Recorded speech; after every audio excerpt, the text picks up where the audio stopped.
We'll guide you through how you can rebuild the database on your PS4. If you find this guide useful, then please consider subscribing. Once you've done that, then please consider leaving a like, and let's jump into this. So the first thing that we need to do is enter the safe mode.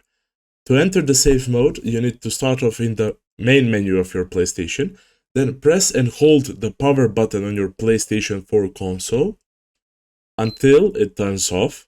Let's see. It should be turning off any second now. And it's turning off. Now, the next step is to wait for everything to be turned off and the console to be turned off completely. What I mean by that is you need to wait for it to stop making any sound. Okay, now we're back. My LED light just stopped blinking. Now you press and hold the PlayStation console power button and for about 10 seconds until you hear a second beep. And now I just heard a second beep and I just let go of the power button. Now let's see if we load, and now we have loaded into safe mode. To start using our controller into safe mode, we need to find our PlayStation 4 controller charger that comes with our console.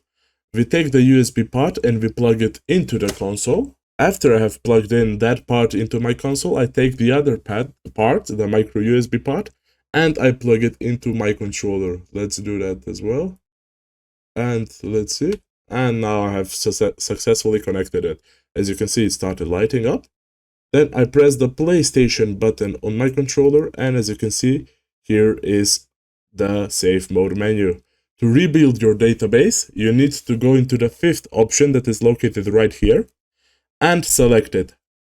So if you want to select this option, you scroll down and you select the rebuild database option, which is the fifth one from the top. So what does rebuild your database exactly mean?